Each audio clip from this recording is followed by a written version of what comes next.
Hi hello ಮತ್ತೊಮ್ಮೆ ಸ್ಫೂರ್ತಿ academy ಶಿಕಾರಿಪುರದಿಂದ ನಾನ್ ನಿಮ್ Ramesh sir. ಸ್ನೇಹಿತರೆ, ಇವತ್ತು ಮತ್ತೊಂದು ಕೆಸೆಟ್ ಇತಿಹಾಸ ಪರೀಕ್ಷೆ 2025 ಏನಿದೆ ಆ ಒಂದು ಅದ್ಭುತವಾಗಿರ್ತಕ್ಕಂಥ ಇತಿಹಾಸದ ಸರಣಿಗೆ ತಮ್ಮೆಲ್ಲರಿಗೂ ಕೂಡ ಸ್ವಾಗತವನ್ನ ಬಯಸ್ತಾ ಇದ್ದೀವಿ.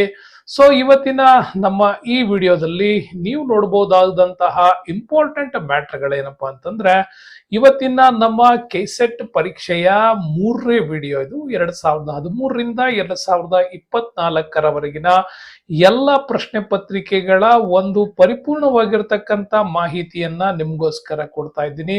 ಇದು ಚಾಪ್ಟರ್ ವೈಸ್ ನಡೆಸ್ತಕ್ಕಂಥ ಒಂದು ಇಂಪಾರ್ಟೆಂಟ್. ಇವತ್ತು ನಾವು ವೇದಗಳ ಕಾಲದ ನಾಗರಿಕತೆ ಬಗ್ಗೆ ತಮ್ಮ ಮುಂದೆ ಮಾತಾಡ್ತೀನಿ. ಸೊ ಇಂಥ ಅದ್ಭುತವಾಗಿರ್ತಕ್ಕಂಥ ವಿಚಾರಗಳು ಬರ್ತವೆ ಅಂದ್ರೆ ನೆನಪಿರ್ಲಿ, ಕಾಣ್ತಾ ಇರುವಂತ ಗೂಗಲ್ ಪೇ ನಂಬರ್ ಇದೆ 9900599186ಗೆ ಯಾರಾದ್ರೂ ಧನ ಸಹಾಯ ಮಾಡ್ಬಿಟ್ಟು ಚಾನಲ್ ನ ಡೆವಲಪ್ಮೆಂಟ್ ಹೆಲ್ಪ್ ಮಾಡಬೇಕು ಅಂತಿದ್ರೆ ದಯವಿಟ್ಟು ಮಾಡಿ. ಜೊತೆಗೆ ಕಾಣ್ತಾ ಇರೋ QR ಕೋಡ್ ನ ಸ್ಕ್ಯಾನ್ ಮಾಡೋದ್ರ ಮುಖಾಂತರ ಈ ಒಂದು ಅದ್ಭುತವಾದ ಪ್ರಯತ್ನಕ್ಕೆ ನಿಮ್ಮ ಕೊಡುಗೆ ಇರ್ಲಿ ಅಂತ ಹೇಳ್ತೀನಿ. ಸೊ ಬನ್ನಿ, ವೇದಗಳ ಕಾಲದ ನಾಗರಿಕತೆನಲ್ಲಿ 2014ರಿಂದ ಪ್ರಶ್ನೆಗಳು ಶುರು ಮಾಡೋಣ. 2014 ನಲ್ಲಿ ಒಂದು ಪ್ರಶ್ನೆ ಕೇಳಲಾಗಿತ್ತು ನೋಡಿ, ಉಪನಯನ ಒಂದು ಡ್ಯಾಶ್ ಆಗಿತ್ತು ಅಂತ. 2014ರಲ್ಲಿ ಉಪನಯನ ವಾಸ್ ಎ ಅಂತೇಳಿ, ಅಂದ್ರೆ ಇದೊಂದು ಸಂಸ್ಕಾರನ, ಸಂಪ್ರದಾಯನ, ಮೌಲ್ಯನ ಅಥವಾ ನೀತಿ ಸೂತ್ರನ ಅಂತ ಕೇಳಲಾಗಿತ್ತು. ಸೊ ಇದಕ್ಕೆ ಆನ್ಸರ್ ಬಂದ್ಬಿಟ್ಟು ಇದು ಸಂಸ್ಕಾರ ಅಂತ ಹೇಳಿ ಕೊಡ್ತೀವಿ. ಏನು ಉಪನಯನ ಅಂದ್ರೆ ಅದು ನಮಗ್ ಚೆನ್ನಾಗಿ ಗೊತ್ತಿರಬೇಕು. ಉಪನಯನ ಅಂತಂದ್ರೆ ಇದು ಹಿಂದೂ ಶೈಕ್ಷಣಿಕ ಸಂಸ್ಕಾರ ಅಂತಾನೆ ಕರಿತೀವಿ. ಏನ್ ಮಾಡ್ತಾರೆ ಇಲ್ಲಿ?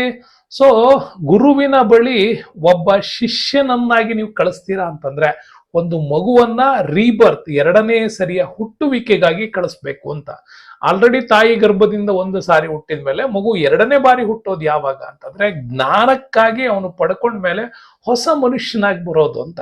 ಅದಕ್ಕೆ ತಮಸೋಮ ಜ್ಯೋತಿರ್ಗಮಯ, ಕತ್ತಲಿನಿಂದ ಬೆಳಕಿನೆಡೆಗೆ ಅಂತ ಹೇಳೋದು. ಅದಕ್ಕೋಸ್ಕರವಾಗಿ ಉಪನಯನ ಒಂದು ಶೈಕ್ಷಣಿಕ ಸಂಸ್ಕಾರ ಅಂತ ಕೂಡ ನಾವಿಲ್ಲಿ ಮಾತಾಡ್ತೀವಿ. ಈ ಶೈಕ್ಷಣಿಕ ಸಂಸ್ಕಾರದ ವಿಚಾರದಲ್ಲಿ ನಾವು ನೋಡ್ಬೋದಾಗಿರ್ತಕ್ಕಂಥ ಮ್ಯಾಟ್ರ್ ಏನಾಗಿತ್ತಪ್ಪ ಅಂತಂದ್ರೆ, ಇಲ್ಲಿ ಗುರು ತನ್ನ ಶಿಕ್ಷಣಿಗೆ ಅಕ್ಷರ ದೀಕ್ಷೆ ನೀಡತಕ್ಕಂಥ ಒಂದು ಕಾರ್ಯಕ್ರಮ. ಅಂದ್ರೆ ವೇದಗಳ ಕಲಿಕೆಗೆ ಅವನನ್ನ ಸ್ವಾಗತಿಸ್ತಕ್ಕಂಥದ್ದು. ಜೊತೆಗೆ ಆ ಕಾಲದಲ್ಲಿ ಬ್ರಾಹ್ಮಣ, ಕ್ಷತ್ರಿಯ, ವೈಶ್ಯ ಪಂಗಡಗಳಿಗೆ ಮಾತ್ರ ಶೈಕ್ಷಣಿಕವಾಗಿರ್ತಕ್ಕಂಥ ಅನುಕೂಲಗಳನ್ನ ಮಾಡಿಕೊಡ್ಲಾಗ್ತಾ ಇತ್ತು.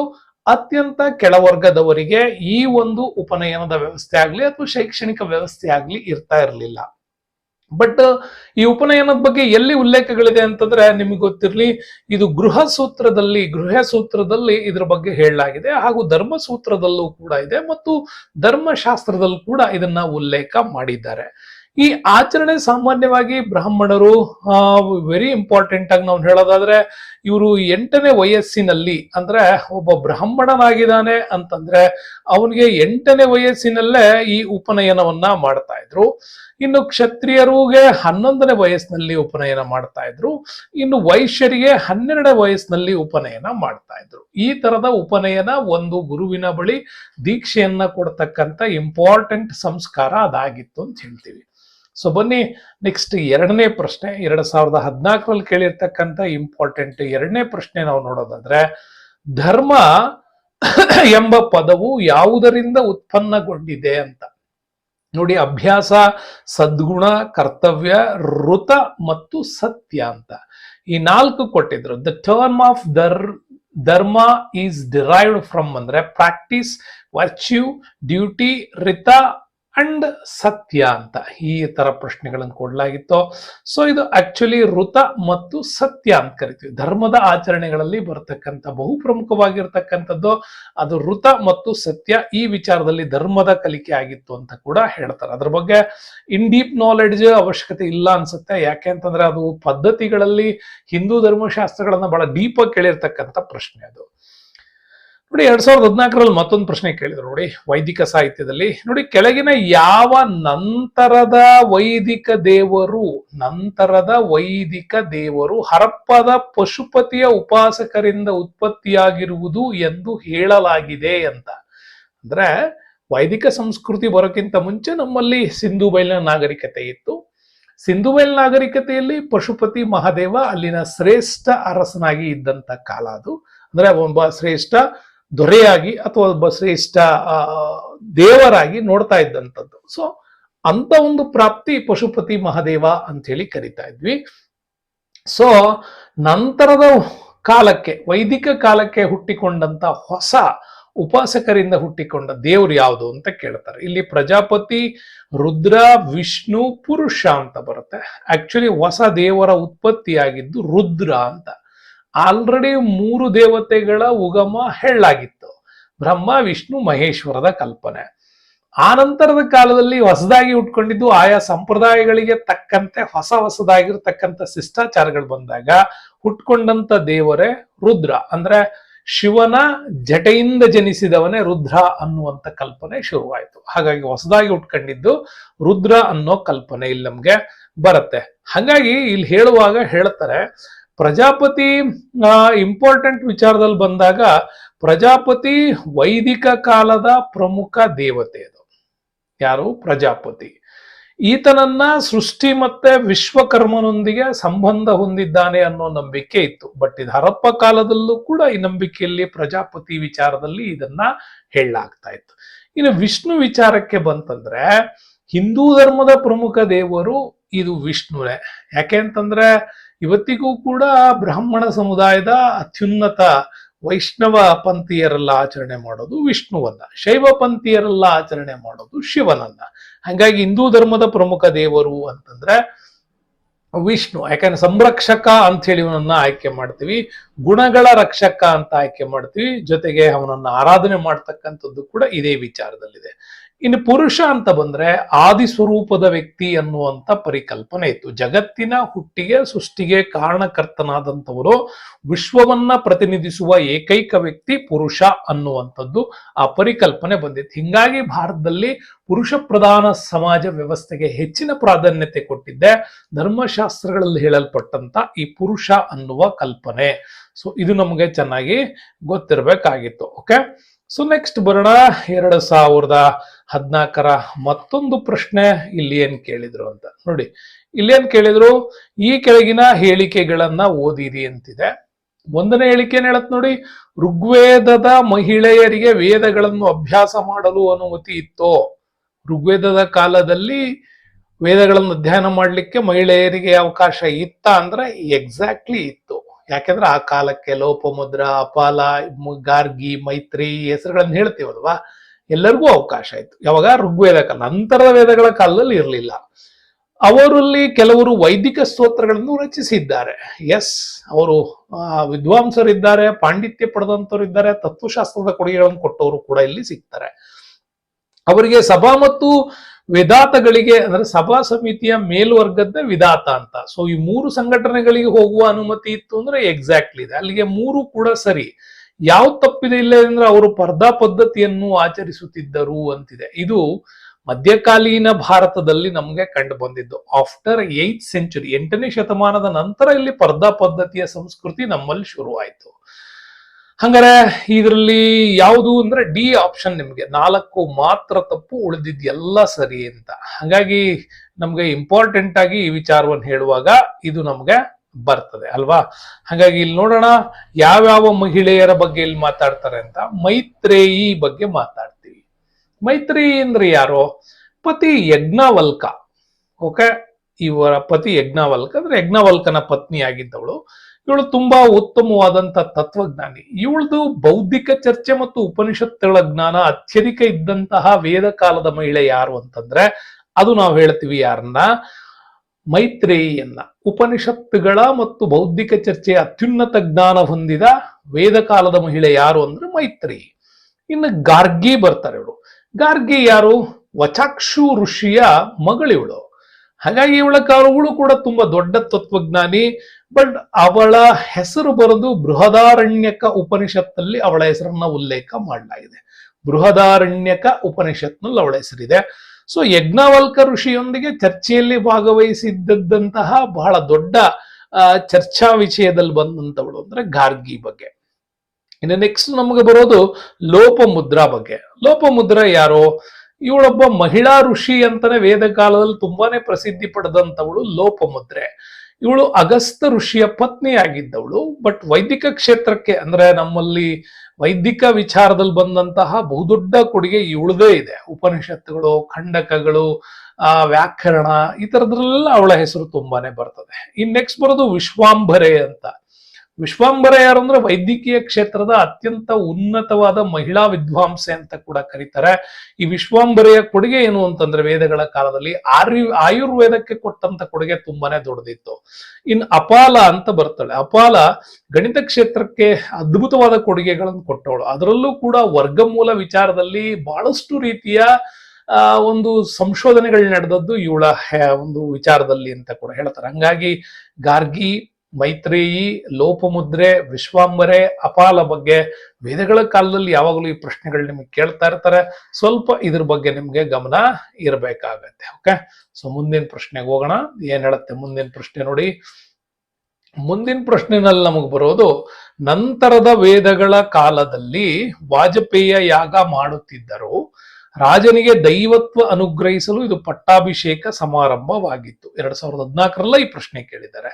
ಇದಕ್ಕೆ ನಮ್ಗೆ ಎ ಸರಿಯಾದಿದೆ, ಆದ್ರೆ ಆರ್ ಸರಿ ಇಲ್ಲ ಅಂತಿದೆ. ವಾಜಪೇಯ ಯಾಗ ಮಾಡೋದು ಯಾಕೆ ಅನ್ನೋದು ಗೊತ್ತಿದ್ರೆ ಇಲ್ಲಿ ಪಟ್ಟಾಭಿಷೇಕಕ್ಕಾಗಿ ಅಂತ ಇದೆ ನೋಡಿ. ಹಂಗಾಗಿ ನಾವು ಇದನ್ನ ಎ ಸರಿ, ಇದನ್ನು ತಪ್ಪು ಅಂತೀವಿ. ನೋಡಿ, ರಾಜಸೂಯ ಯಾಗ ಬಗ್ಗೆ ನಾವು ಮಾತಾಡೋದಾದ್ರೆ ನೋಡಿ, ರಾಜಸೂಯ ಯಾಗ ಏನಿದೋ ರಾಜನ ಪಟ್ಟಾಭಿಷೇಕಕ್ಕಾಗಿ ಮಾಡೋದೇ ರಾಜಸೂಯ ಯಾಗ. ನಿಮ್ಗೆ ಹಿಂದಿನ ಪ್ರಶ್ನೆನಲ್ಲಿ ಕೇಳಿರೋದು ಅವ್ರು ಅದೇನೆ, ವಾಜಪೇಯ ಯಾಗ ಕೇಳಿದ್ದಾರೆ. ವಾಜಪೇಯ ಯಾಗ ಮಾಡೋದು ಬೇರೆ, ಬಟ್ ರಾಜರ ಪಟ್ಟಾಭಿಷೇಕಕ್ಕಾಗಿ ಮಾಡೋದು ಯಾವುದು ಅಂತಂದ್ರೆ ಅದು ರಾಜಸೂಯ ಯಾಗ.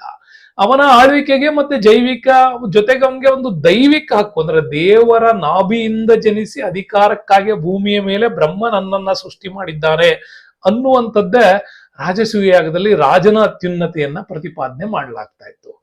ಇನ್ನು ಎರಡನೇ ಅತ್ಯುತ್ತಮವಾಗಿರೋದ್ರ ಅಶ್ವಮೇಧ ಯಾಗ ಅಂತ ಕರಿತೀವಿ. ಅಶ್ವಮೇಧ ಯಾಗ ಅಂದ್ರೆ ಏನು? ಸಾಮ್ರಾಜ್ಯಶಾಹಿಯ ಶಕ್ತಿಯನ್ನ, ತನ್ನ ಶಕ್ತಿ ಎಷ್ಟಿದೆ ಅಂತ ಹೇಳಿ ಜಗತ್ತಿಗೆ ತಿಳಿಪಡಿಸ್ಬೇಕು.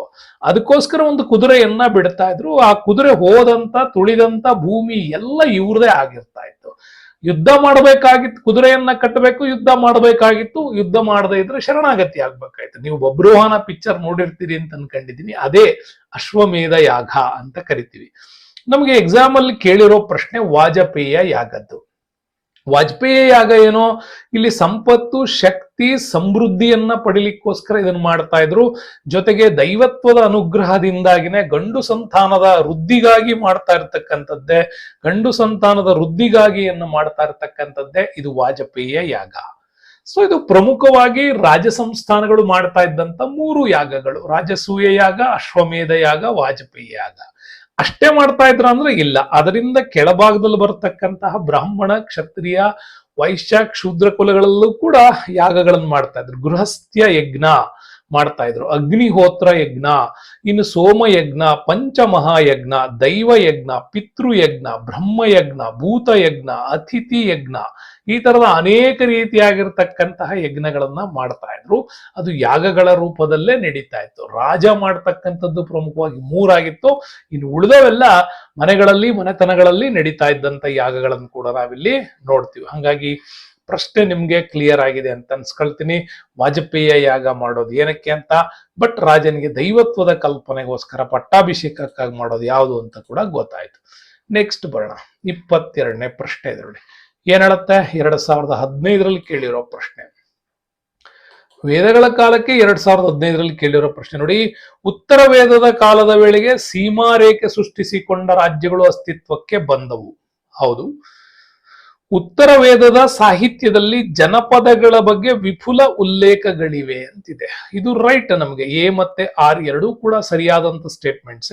ಆರ್ ಎಗೆ ಸರಿಯಾದ ವಿವರಣೆಯೂ ಕೂಡ ಹೌದು. ರಾಜ್ಯಗಳು ಅನ್ನುವ ಪರಿಕಲ್ಪನೆ ಅಸ್ತಿತ್ವಕ್ಕೆ ಬಂದದ್ದೌದು. ಇಲ್ಲಿ ಜನಪದಗಳ ಕಲ್ಪನೆಗಳು ಶುರುವಾದಾಗಲೇ ಬೃಹತ್ ಜನಪದಗಳ ಉಗಮಕ್ಕಾಗಿ ನಡೆದಂತ ಹೋರಾಟಗಳನ್ನು ಕೂಡ ನಾವಿಲ್ಲಿ ನೋಡ್ತಾ ಹೋಗ್ತೀವಿ. ಸೊ ಹಂಗಾಗಿ ಇಲ್ಲಿ ನಾವು ಮಾತಾಡೋದಾದ್ರೆ ನೋಡಿ, ಇಂಪಾರ್ಟೆಂಟ್ ಆಗಿ ಕೆಲವು ವಿಚಾರಗಳನ್ನ ಮಾತಾಡ್ತೀವಿ. ಏನೋ ವೈದಿಕ ಕಾಲದಲ್ಲಿ ಇದ್ದಂತಹ ಪ್ರಮುಖವಾದ ವಿಚಾರಗಳು ಅಂತಂದ್ರೆ, ಆಡಳಿತ ವರ್ಗದಲ್ಲಿ ಅತ್ಯಂತ ಕೆಳಘಟಕ ಅಂತ ನೀವು ಮಾತಾಡೋದಾದ್ರೆ ಅದು ಅತ್ಯಂತ ಕೆಳಘಟಕ ಆಗಿದ್ದು ನಮ್ಗೆ ಕುಲ ಅಂತ ಕರಿತೀವಿ. ಕುಲ ಅತ್ಯಂತ ಕೆಳಘಟಕ. ಪ್ರಾಥಮಿಕ ಘಟಕ ಹೌದು, ಇದರಲ್ಲಿ ಗೃಹಪತಿ ಅದರ ಮುಖ್ಯಸ್ಥ ಆಗಿರ್ತಾ ಇದ್ದ. ಇನ್ನು ಎರಡನೇದು ಗ್ರಾಮ ಬರ್ತಾ ಇತ್ತು, ಅದರ ಮೇಲ್ಮಟ್ಟದ್ದು. ಹಲವು ಕುಲಗಳ ಸಂಘಟನೆಯ ಗ್ರಾಮ. ಗ್ರಾಮಪತಿ ಅಥವಾ ಗ್ರಾಮಿಣಿ ಅಂತ ಏನ್ ಕರಿತೀವಿ ಅವನು ಅದರ ಮುಖ್ಯಸ್ಥ. ಇನ್ನು ಮೂರನೇದ ಬರ್ತಿದ್ದುದು ವಿಶ್. ಕುಲದ ಮೇಲೆ ಗ್ರಾಮ, ಗ್ರಾಮದ ಮೇಲೆ ಬರೋದು ವಿಶ್ ಅಂತ. ವಿಶ್ ಅಂದ್ರೆ ಹಲವು ಗ್ರಾಮಗಳು ಸೇರಿ ಆಗ್ತಂತ ಸಂಘಟನೆ. ಇಲ್ಲಿ ವಿಷಯಪತಿ ಅದರ ಮುಖ್ಯಸ್ಥ. ಹಲವು ವಿಶ್ಗಳು ಸೇರಿ ಆಗ್ತಾ ಇದ್ದಿದ್ದು ಒಂದು ಜನಪದ. ಜನಪದವೇ ಹಲವು ವಿಶ್ಗಳ ಸಂಘಟನೆ. ಇದರ ಮುಖ್ಯಸ್ಥನೇ ಯಾರಾಗಿರ್ತಿದ್ದ? ರಾಜನ್. ಇದು ವೇದಗಳ ಕಾಲಕ್ಕೆ ಇದೇ ರಾಜನ್ ಮಹಾ ಸಾಮ್ರಾಜ್ಯಪತಿ ಆಗಕ್ ಶುರುವಾಗಿದ್ದು. ಆಗ ಮಹಾಜನಪದಗಳ ಉಗಮ, ಇವೆಲ್ಲ ಹೋರಾಟಗಳು ಬಂದದ್ದು. ಹಾಗಾಗಿ ಇದಿಷ್ಟೇ ಇತ್ತ ಅಂತಂದ್ರೆ ಇಲ್ಲ. ಅವನ ಆಡಳಿತ ವರ್ಗದಲ್ಲಿ ರಾಜನ್ ಬಂದ್ರೆ ಅವನ ಜೊತೆಗೆ ಪುರೋಹಿತ, ಜೊತೆಗೆ ಸೇನಾನಿ, ಗ್ರಾಮಿಣಿ, ಸಭಾ, ಸಮಿತಿ, ವಿಧಾತ. ಸೊ ಇವೆಲ್ಲವೂ ಕೂಡ ವೈದಿಕ ಕಾಲದಲ್ಲಿ ಸೇವೆಗಳನ್ನ ಕೊಡ್ತಾ ಇದ್ದಂತ ಆಡಳಿತ ವರ್ಗಗಳ ಬಗ್ಗೆ ನಾವಿಲ್ಲಿ ಮಾತಾಡ್ತೀವಿ. ಸೊ ನೆಕ್ಸ್ಟ್ ಪ್ರಶ್ನೆಗೆ ಹೋಗೋಣ. 2016 ಏನ್ ಪ್ರಶ್ನೆ ಕೇಳಿದ ನೋಡೋಣ. 2016 ಬಂದ್ರೆ ಈ ಕೆಳಗಿನಗಳಲ್ಲಿ ಯಾವುದು ವೇದಾಂಗಗಳ ಭಾಗವಾಗಿಲ್ಲ? ವೇದಾಂಗಗಳ ಭಾಗ ಆಗದೆ ಇರೋದು ಯಾವುದು ಅಂತ. ನಿರುಕ್ತ ಮತ್ತು ಛಂದಸ್ಸು 6 ವೇದಾಂಗಗಳು ಬರ್ತಾವ ನಮ್ಗೆ. ಅದರಲ್ಲಿ ನಿರುಕ್ತ, ಛಂದಸ್ಸು ಸೇರಿದೆ. ಧನುರ್ವೇದ ಬರಲ್ಲ, ಇದನ್ನ ಉಪವೇದ ಅಂತ ಕರಿತೀವಿ. ಉಪನಿಷತ್ತುಗಳು ಕೂಡ ಬರಲ್ಲ. ಹಾಗಾಗಿ ನಮ್ಗೆ ಬರದೇ ಇರುವುದು ಭಾಗವಾಗಿಲ್ಲ ಅಂತ ಕೇಳಿರೋದ್ರಿಂದ ಇದು 3 ಮತ್ತೆ 4 ನಮ್ಗೆ ಸರಿಯಾಗತ್ತೆ. ನೋಡಿ, ಸೇಮ್ ಪ್ರಶ್ನೆ ನಮ್ಗೆ 2016 ಇನ್ನೊಂದು ಹೇಳಿಕೆಗಳಲ್ಲಿ ಇದನ್ನು ಕೊಟ್ಬಿಟ್ಟಿದ್ದ. ವೇದ ಸಾಹಿತ್ಯವು 4 ಭಿನ್ನ ವರ್ಗದ ಸಾಹಿತ್ಯ ಸಂರಚನೆಯನ್ನ ಒಳಗೊಂಡಿದೆ. ಅದರಲ್ಲಿ ವೇದಾಂಗಗಳು 6 ಇವೆ ಅಂತ. ನೋಡಿ, ಶಿಕ್ಷಾ, ಫೊನೋಟಿಕ್ಸ್, ಕಲ್ಪ, ರಿಚುವಲ್, ವ್ಯಾಕರಣ, ಗ್ರಾಮರ್, ನಿರುಕ್ತ, ಎಟಮಾಲಜಿ, ಛಂದಸ್ಸು, ಮ್ಯಾಟ್ರಿಕ್ಸ್, ಜ್ಯೋತಿಷ್ಯ, ಈ ತರದ 6 ವೇದಾಂಗಗಳು ಕೂಡ ಇತ್ತು. ಆದ್ರೆ ವೇದ ಸಾಹಿತ್ಯ 4 ಭಿನ್ನ ವರ್ಗದ ಸಾಹಿತ್ಯ ಸಂರಚನೆಯನ್ನ ಒಳಗೊಂಡಿದೆ. ಇದು ಕೂಡ ಹೌದು. ವೇದಾಂಗಗಳು 6 ಇದೆ, ಇದು ಸರಿ. ಬಟ್ ಆದರೆ 6 ಹೇಗೆ ಸರಿಯಾದ ವಿವರಣೆ ಅಲ್ಲ. ಈ ವೇದಾಂಗಗಳು ಬಂದಿದ್ಯಾಕೆ ಅಂದ್ರೆ ವೇದ ಸಾಹಿತ್ಯವನ್ನ ಹೇಗೆ ಕಲಿಬೇಕು ಅನ್ನೋ ವಿಚಾರಕ್ಕಾಗಿ ಬಂದಿದ್ದೇ ವೇದಾಂಗಗಳು. ಹಾಗಾಗಿ ವೇದ ಸಾಹಿತ್ಯದ ಭಿನ್ನ ಸಂರಚನೆಗೆ ವೇದಾಂಗಗಳ ಹೆಲ್ಪ್ ಇರ್ತಿರ್ಲಿಲ್ಲ ಅಂತ ನೀವು ಇದನ್ನ ಏನ್ ಮಾಡ್ಬೇಕೋ ಕಲ್ತ್ಕೋಬೇಕಾಗತ್ತೆ. ನೆಕ್ಸ್ಟ್ ನೋಡಿ, 2017 ಒಂದು ಪ್ರಶ್ನೆ ಕೇಳಿದ್ದಾನೆ. ಇದೇ ವೈದಿಕ ಕಾಲದಲ್ಲಿ 2017 ಪ್ರಶ್ನೆ ಏನಿದೆ? ಹಿರಣ್ಯ ಗರ್ಭ ವೃತ್ತವನ್ನ ಡ್ಯಾಶ್ ಸ್ಥಾನಮಾನ ಹೆಚ್ಚಿಸಲು ನಡೆಸಲಾಗುತ್ತಿತ್ತು. ಹಿರಣ್ಯ ಗರ್ಭ ವೃತ್ತ ನಾಡ್ತಾ ಇದ್ದಿದ್ದು ಸಾಮಾಜಿಕ ಮತ್ತು ರಾಜಕೀಯ ಸ್ಥಾನಮಾನಗಳನ್ನು ಹೆಚ್ಚಿಗೆ ಮಾಡ್ಕೋಬೇಕು ಅನ್ನೋ ಕಾರಣಕ್ಕಾಗಿ. ಏನಿದು ಹಿರಣ್ಯ ಗರ್ಭ ಅಂತಂದ್ರೆ, ರಾಜನಲ್ಲದವನು ಅಂದ್ರೆ ಕ್ಷತ್ರಿಯನಲ್ಲದೇ ಇರೋನವನು ಒಬ್ಬ ಏನಾರು ರಾಜ ಅಂತ ಆಗಿದ್ರೆ ಅವನು ಹಿರಣ್ಯ ಗರ್ಭ ವೃತ್ತವನ್ನ ಮಾಡ್ತಾ ಇದ್ದ. ಹಾಗೆ ಮಾಡುವಾಗ ಬ್ರಾಹ್ಮಣರ ಸಹಾಯದಿಂದ ಈ ಯಾಗವನ್ನ ಮಾಡಿದಾಗ ಅವನನ್ನ ಕ್ಷತ್ರಿಯದನ್ನಾಗಿ ಪುನರ್ಜನ್ಮಗೊಳಿಸ್ತಕ್ಕಂಥದ್ದೇ ಹಿರಣ್ಯ ಗರ್ಭ ಅಂತ. ಹೀಗೆ ಪಡ್ಕೊಂಡವನು ಮುಂದೆ ರಾಜನಾಗಿ ಸಾಮಾಜಿಕ ಮತ್ತು ರಾಜಕೀಯವಾದಂತಹ ಅಸ್ತಿತ್ವವನ್ನ ಪಡೆಯೋದೇ ಈ ಹಿರಣ್ಯ ಗರ್ಭದ ಅಸ್ತಿತ್ವ. ಹಂಗಾಗಿ ಹಿರಣ್ಯ ಗರ್ಭದ ಸ್ಥಾನಮಾನ ಹೆಚ್ಚಿಗೆ ಮಾಡ್ಕೊಳ್ಳೋಕೋಸ್ಕರ ಇದನ್ನ ಮಾಡ್ತಾ ಇದ್ರು. ಸೊ ಓಕೆ, ಇದು ಬಹಳ ಒಂದು ರಿಚುವಲ್ ಸ್ಟೋರಿಗಳಲ್ಲಿ ಬರ್ತಕ್ಕಂಥದ್ರ ಆಧಾರದ ಮೇಲೆ ಈ ಪ್ರಶ್ನೆಯನ್ನ ಕೇಳಿದ್ದಾರೆ. ಸೊ ನೆಕ್ಸ್ಟ್ ಮುಂದಿನ ಪ್ರಶ್ನೆಗೆ ಹೋಗೋಣ. 2018 ಏನ್ ಪ್ರಶ್ನೆ ಕೇಳಿದೆ ನೋಡಿ. 2018 ಋಗ್ವೇದದ ಶ್ಲೋಕಗಳನ್ನ 14ನೇ ಶತಮಾನದ 2ನೇ ಭಾಗದಲ್ಲಿ 14ನೇ ಶತಮಾನದ 2ನೇ ಭಾಗದಲ್ಲಿ ಕ್ರಮಬದ್ಧವಾಗಿ ಬರೆದು ವ್ಯಾಖ್ಯಾನಿಸಿ ಸಂಪಾದಿಸಿದ್ದು ಎಲ್ಲಿ ಅಂತ. ವಾಯುವ್ಯ ಭಾರತ, ಈಶಾನ್ಯ ಭಾರತ, ಮಧ್ಯ ಭಾರತ, ದಕ್ಷಿಣ ಭಾರತ ಅಂತ. ನಿಮಗೆ ಇಡೀ ಭಾರತದ ಪರಿಕಲ್ಪನೆಯನ್ನು ನೋಡ್ಕೊಂಡ್ಬಿಟ್ರೆ ನಮ್ಗಿದು ಬಹಳ ಕ್ಲೀನ್ ಆಗಿ ಗೊತ್ತಾಗ್ತದೆ ನೋಡಿ. ಓಕೆ ನೋಡಿ, ನಾವು ಏನ್ ಹೇಳ್ತಾನೆ ಅಂದ್ರೆ ವಾಯುವ್ಯ ಭಾರತ ಈ ಭಾಗ ಏನಾಗಿತ್ತು. ವಾಯುವ್ಯ ಭಾರತ ಋಗ್ವೇದದ ಶ್ಲೋಕಗಳು ಆರಂಭಗೊಂಡಿದ್ದೇ ವಾಯುವ್ಯ ಭಾರತದಿಂದ. ಮಧ್ಯ ಇರಾಕ್ನಿಂದ ವಲಸೆ ಬಂದಂತ ಆರ್ಯರು ಇಲ್ಲಿ ನೆಲೆಸಿದ್ರು, ಒಂದು ರಚನೆ ಮಾಡಿದ್ರು ಅಂತ ಮ್ಯಾಕ್ಸ್ ಮುಲ್ಲರ್ನ ವಿವರಣೆ ನಮಗಿದೆ. ಸೊ ಇದು ರೈಟ್ ನಮ್ಗೆ. ಆದ್ರೆ 14ನೇ ಶತಮಾನಕ್ಕೆ ಏನಾಗಿತ್ತು ಅಂತ, ಇಲ್ಲಿ ಈಶಾನ್ಯ ಭಾರತದಲ್ಲಿ ರೆಡಿ ಆಯ್ತಾ? ಸೊ ಈ ಭಾಗದಲ್ಲಿ ಅಂತಂದ್ರೆ ಇಲ್ಲ. ಮಧ್ಯ ಭಾರತದಲ್ಲಿ ರೆಡಿ ಆಯ್ತಾ ಅಂದ್ರೆ ಇಲ್ಲ. ದಕ್ಷಿಣದಲ್ಲಿ ರೆಡಿ ಆಗಿದ್ದೆ 14ನೇ ಶತಮಾನದ ಋಗ್ವೇದದ ಶ್ಲೋಕಗಳ ಅನುಸರಣೆ. ಅಂದ್ರೆ ಉತ್ತರ ಭಾರತದಿಂದ ವೈದಿಕ ಸಾಹಿತ್ಯದ ಪರಿಕಲ್ಪನೆಗಳು ದಕ್ಷಿಣ ಭಾಗಕ್ಕೆ ಮುಟ್ಟಿದ್ದೆ ನಮ್ಗೆ ಸಂಗಮ್ ಕಾಲದ ಪ್ರಭಾವದಿಂದಾಗಿ. ಹಂಗಾಗಿ ಸಂಗಮ್ ಕಾಲದ ಪ್ರಭಾವದಲ್ಲಿ ಚೋಳ, ಚೇರ, ಪಾಂಡ್ಯ ಸಂಸ್ಥಾನಗಳು ದಕ್ಷಿಣ ಭಾರತದಲ್ಲಿ ಅಧಿಕಾರದಲ್ಲಿ ಇದ್ದಂತ ಟೈಮ್ ಅದು. ಹಂಗಾಗಿ ಇಲ್ಲಿ ನಮ್ಗೆ ವಸಿಷ್ಠ ಬರ್ತಾನೆ. ಈ ವಸಿಷ್ಠ ಮಹರ್ಷಿಯಿಂದಾಗಿನೇ ದಕ್ಷಿಣಕ್ಕೆ ಕೆಲವು ಋಗ್ವೇದದ ವಿಚಾರಗಳು ತಲುಪಿಸಲ್ಪಡ್ತು ಅಂತ. ಮುಂದೆ ಸಂಗಮ್ ಕಾಲದಲ್ಲೂ ಕೂಡ ಅಧ್ಯಕ್ಷೀಯ ಸ್ಥಾನವನ್ನು ವಹಿಸಿಕೊಂಡಂತ ಅಗಸ್ತ್ಯ ಮಹರ್ಷಿ ಏನಿದ್ದಾರೆ, ಈ ಅಗಸ್ತ್ಯ ಮಹರ್ಷಿ ಸಂಪೂರ್ಣವಾಗಿ ವೇದಗಳನ್ನ ದಕ್ಷಿಣಕ್ಕೆ ಪರಿಚಯಿಸಿದ ಅನ್ನುವಂತ ಪರಿಕಲ್ಪನೆ ಕೂಡ ನಮ್ಮಲ್ಲಿ ಇದೆ. ಹಂಗಾಗಿ ಸಂಗಮ್ ಸಾಹಿತ್ಯ ತಮಿಳ್ಗೆ ಮೊಟ್ಟ ಮೊದಲ ಬಾರಿಗೆ ಶಾಸ್ತ್ರೀಯ ಸ್ಥಾನಮಾನ ಕೊಟ್ಟಿದ್ದು ಇದೇ ಕಾರಣಕ್ಕಾಗಿ ಅನ್ನೋದು ಕೂಡ ನಿಮ್ಗೆ ನೆನಪಿರಬೇಕು. ಓಕೆ, ಹಾಗಾಗಿ ಸಂಗಮ್ ಕಾಲದ ಪ್ರಭಾವದಿಂದ ದಕ್ಷಿಣದಲ್ಲಿ ಈ ರಚನೆ ಆಯ್ತು ಅಂತನೂ ಕೂಡ ನಮ್ಮಲ್ಲಿ ಹೇಳುತ್ತಾರೆ. ಸೊ ನೆಕ್ಸ್ಟ್ ಬರೋಣ ಮುಂದಿನ ಪ್ರಶ್ನೆಗೆ. 2018ರಲ್ಲಿ ಕೇಳಿದಂತ ಪ್ರಶ್ನೆ ನೋಡಿ. ಈ ಕೆಳಗಿನಗಳಲ್ಲಿ ಯಾವುದು ಪ್ರಾಚೀನ ಭಾರತದ ಆಯುರ್ವೇದದ ಪಠ್ಯಗಳಾಗಿದ್ದವು ಅಂತ. ಆಯುರ್ವೇದಕ್ಕೆ ಸಂಬಂಧಪಟ್ಟಂತ which of the following are the text of Ayurveda in ancient time ಅಂತ. ನೋಡಿ, ಆಯುರ್ವೇದಕ್ಕೆ ಸಂಬಂಧಪಟ್ಟಿದ್ದು ಒಂದು ಅಷ್ಟಾಂಗ ಹೃದಯ, ಇನ್ನೊಂದು ಅಷ್ಟಾಂಗ ಸಂಗ್ರಹ. ವಾಗ್ಭಟ ಇವರೆಲ್ಲ ಬರ್ತಾರ ಆ ಕಾಲಕ್ಕೆ, ಅವ್ರದ್ದು. ಈ ಬ್ರಹ್ಮಸ್ಫುಟ ಸಿದ್ಧಾಂತ ಮತ್ತು ಖಂದಖಾದ್ಯ ಇದೆಯಲ್ಲ, ಇವೆರಡು ಕೂಡ ಆಯುರ್ವೇದ ಪಠ್ಯಗಳಾಗಿರ್ಲಿಲ್ಲ. ಈ ಬ್ರಹ್ಮಸ್ಫುಟ ಸಿದ್ಧಾಂತ ಬ್ರಹ್ಮಗುಪ್ತ ಬರೆದೋದು ಖಗೋಳ ವಿಚಾರಕ್ಕಾಗಿ ಬರೀತಾನೆ, ಇದು ಖಗೋಳ ವಿಚಾರಕ್ಕಾಗಿ. ಹಂಗಾಗಿ ಖಂದಖಾದ್ಯ ಮತ್ತೆ ಬ್ರಹ್ಮಸ್ಫುಟ ಸಿದ್ಧಾಂತ ಇವೆರಡೂ ಕೂಡ ಅಸ್ಟ್ರೋನಮಿ ಬಗ್ಗೆ ನಮ್ಗೆ ಎಕ್ಸ್ಪ್ಲೈನ್ ಮಾಡತಕ್ಕಂತ ಕೃತಿಗಳಾಗಿದ್ದರಿಂದಾಗಿ ಇದು ನಮ್ಗಲ್ಲಿ ಬರೋದಿಲ್ಲ. ಹಂಗಾಗಿ ಆಯುರ್ವೇದದ ಪಠ್ಯಗಳಾಗಿದ್ದವು ಯಾವುವು ಅಂತಂದ್ರೆ 1 ಮತ್ತೆ 4. ಅಲ್ಲಿ ಎ ಆಪ್ಷನ್ ನಿಮ್ಗೆ ರೈಟ್ ಆಗತ್ತೆ ಅಂತ ನೋಡ್ಕೋಬೇಕು. ನೆಕ್ಸ್ಟ್ ಪ್ರಶ್ನೆ ಬರೋಣ ನೋಡಿ. ಈ ಪ್ರಶ್ನೆ ಇಂಪಾರ್ಟೆಂಟ್ ಇದೆ. ಋಗ್ವೇದ 2020ರಲ್ಲಿ ಕೇಳಿರೋದು. ಋಗ್ವೇದದ ಸಿದ್ಧಾಂತ ಸಪ್ತ ಸಿಂಧವನ್ನ ದೇವ ನಿರ್ಮಿತ ದೇಶವೆಂದು ಸೂಚಿಸುತ್ತದೆ, ಇದರ ಅರ್ಥವೇನು ಅಂತ. ಸಪ್ತ ಸಿಂಧವ ಈಸ್ ದೇವ ನಿರ್ಮಿತ ದೇಶ ಅಂತ ಕರೀತಾರೆ. ಯಾಕೆ ಅಂದ್ರೆ ಸಿಂಧು ನದಿಯ ಸುತ್ತಲಿನ ಪ್ರದೇಶವನ್ನೇ ಸಾಮಾನ್ಯವಾಗಿ ಸಪ್ತ ಸಿಂಧು ಅಂತ ಹೇಳಿ ಕರಿತಾ ಇದ್ರು. ಅದು ದೈವಿಕ ಭೂಮಿ, ರಾಕ್ಷಸ ಭೂಮಿ, ಋಷಿಗಳ ಭೂಮಿ ಇದ ಅಂದ್ರೆ ಅಲ್ಲ. ದೇವ ನಿರ್ಮಿತ ಭೂಮಿ ಅಂತ ಋಗ್ವೇದದಲ್ಲಿ ಮಾಡಿದ್ದು ಸಿಂಧುವನ್ನ. ಯಾಕಂದ್ರೆ ಇಲ್ಲಿ ಸಪ್ತ ಸಿಂಧು ಉಲ್ಲೇಖ ಇತ್ತು. ಅಂದ್ರೆ ಸಿಂಧು, ಸರಸ್ವತಿ, ವಿತಸ್ತ ಅಂತ ಕರಿತೀವಿ. ವಿತಸ್ತ ಅಂದ್ರೆ ಝೀಲಂ. ಈಗ ನಾವು ಝೀಲಂ ಅಂತ ಕರೆಯೋದನ್ನ ವೇದಗಳ ಕಾಲದಲ್ಲಿ ವಿತಸ್ತ ಅಂತ ಕರಿತಾ ಇದ್ರು. ಆಶಿಕಿಣಿ ಅಂದ್ರೆ ಚಿನಾಬ್ ನದಿಗೆ ಹೇಳ್ತಾ ಇದ್ರು. ಪರುಷ್ಣಿ ಅಂದ್ರೆ ರಾವಿ ನದಿಗೆ ಹೇಳ್ತದ್ದಂತ ಕಲ್ಪನೆ. ಇನ್ನು ವಿಪಾಸ ಅಂದ್ರೆ ಬಿಯಾಸ್ ನದಿಗೆ, ಶತಧೃತಿ ಅಂದ್ರೆ ಸಟ್ಲೇಜ್. ಈ ತರದ ನದಿಗಳಿಗೆ ಉಲ್ಲೇಖ ಇತ್ತು. ಸೇಮ್ ಪ್ರಶ್ನೆ ಏನ್ ಮಾಡಿದ್ರು ಅಂದ್ರೆ 2024ರಲ್ಲೂ ಕೂಡ ಇದೇ ಪ್ರಶ್ನೆ ಕೇಳಲಾಗಿತ್ತು. ಹೊಂದಿಸಿ ಬರೀರಿಗೆ 2020 ಪ್ರಶ್ನೆ ರಿಪೀಟ್ ಆಗಿತ್ತು. ಝೀಲಮ್ಮು, ಸಟ್ಲೇಜು, ರಾವಿ, ಬಿಯಾಸ್ ಅಂತ ಕೊಟ್ಟಿದ್ದ. ಈ ಕಡೆ ಪರುಷ್ಣಿ, ವಿಪಾಸ, ಸತುದ್ರಿ, ವಿತಸ್ತ. ಬಹಳ ಜನರಿಗೆ ಇದೇನು ಅಂತ ಅರ್ಥ ಆಗಿತ್ತು ಇಲ್ಲ ಗೊತ್ತಿಲ್ಲ. 2020 ಕ್ವಶನ್ ಪೇಪರ್ ನೋಡಿದ್ರೆ ಬರೀತಿದ್ರಿ ಸಪ್ತ ಸಿಂಧು ನದಿಗೆ ಇಟ್ಟಂತ ಹೆಸರುಗಳೇ ಇವು. ಸೊ ಹಂಗಾಗಿ ಈ ಝೀಲಂಗೆ ಇಲ್ಲಿ ವಿತಸ್ಥ ಅಂತ ಕೂಡ ಕರಿತಾ ಇದ್ರು. ಇನ್ನು ಸಟ್ಲೇಜ್ಗೆ ಸತುದ್ರಿ ಅಂತೇಳಿ ಕರಿತಕ್ಕಂಥದ್ದು. ರಾವಿಗೆ ಬಂದ್ಬಿಟ್ಟು ಪರುಷ್ಣಿ ಅಂತ ಹೇಳ್ತಾ ಇದ್ವಿ. ಬಿಯಾಸಿಗೆ ಬಂದ್ಬಿಟ್ಟು ವಿಪಾಸ ಅಂತ ಕೂಡ ಕರಿತಾ ಇದ್ವಿ. ಇದು ಎಗೆ 4, ಬಿಗೆ 3, ಸಿಗೆ 1, ಡಿಗೆ 2 ಈ ರೀತಿಯಲ್ಲಿ ಅದನ್ನ ಹೇಳಬೇಕಾಗ್ತಾ ಇತ್ತು. ಸೊ ಹಂಗಾಗಿ 2024ರಲ್ಲಿ ಕೂಡ ಸೇಮ್ ಕ್ವಶನ್ಸ್ ಇಲ್ಲಿ ರಿಪೀಟ್ ಆಗಿತ್ತು. ಯಾವ್ದು ರಿಪೀಟ್? ಅದು 2020ರಲ್ಲಿ ಕೇಳಿರೋ ಪ್ರಶ್ನೆ. ಹೀಗೆ ಕೇಳಿದ್ರೆ 2024ಕ್ಕೆ ಈ ಪ್ರಶ್ನೆಯನ್ನ ಸಿಂಧೂ ನದಿ ಮೇಲೆ ಹಿಂಗೆ ಕೇಳಲಾಗಿತ್ತು.